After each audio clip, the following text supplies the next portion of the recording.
next drawing in your drawing practice is this cute little Corgi dog. And if you take a look at my layers here, you're going to obviously have a considerable more amount of layers when you're done. So this one I'm going to walk you through a little more detailed on how I want you to lay this stuff out. So right now I just have my sketch layer open, and what I looked for when I was drawing these shapes was groups of color that were touching. So like this little back brown leg right here, or this back cream leg that spilled on over into the belly, or this whole back portion of the dog. So let's take a look at these layers. Here is this back right leg, his right, not our right. And you'll see when I unhide that layer that, yes, I traced the foot, but then when I got to where this cream foot was overhanging, I just drew more shape. I didn't trace the other side of the foot. Why?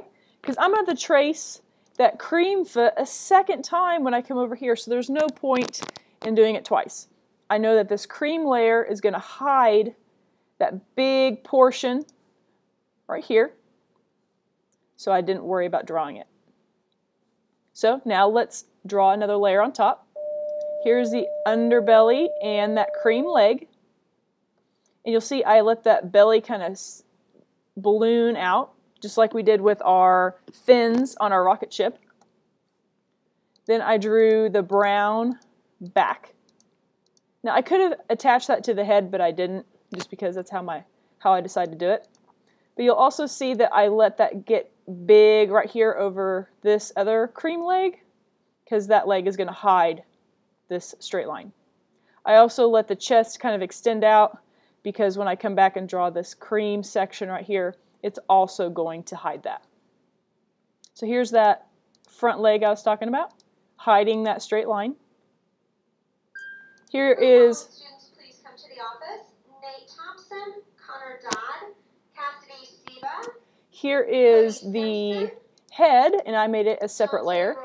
And you'll notice I didn't draw around any of the shapes. I just let it be the flat brown color. Then here is that nose cream area, the chest, and the leg. Now those are all touching, so I made that a layer on top. So now you see that this is the base color of our dog. We've got all those layers for it. Now we get to come back and do the fun stuff. We've got our ear details in separate layers. We've got our nose. And then if you look at my layers, you've got your two eyes. Take a look at that. Those are folders, because they're going to have a whole bunch of stuff in them. This Corgi doesn't look too impressed. So I'm just going to take a peek at one of these folders. I've got an eyebrow. And I've got all the layers to the different portions of my eye. I've got the upper eyelid. I even got that little red dot in a separate layer. Make your life easier. These two things are basically the same. So what I did is I duplicated this group, changed the name to left eye, and then if you come up to modify, transform, you can flip it horizontally, so then it mirrors it over, and then you just use your little free transform to make it smaller, and then you can come in and move these individual pieces. An overview of our dog and what it is going to look like. I'm going to take it to wireframe mode. Now we can really see how all of those layers are going to overlap. So there's one leg hiding the other portion. So this is every little individual layer in wireframe mode, so you can see how all the different pieces fit together. When you're done with this, save it, let me see it, and I'll grade it at your computer.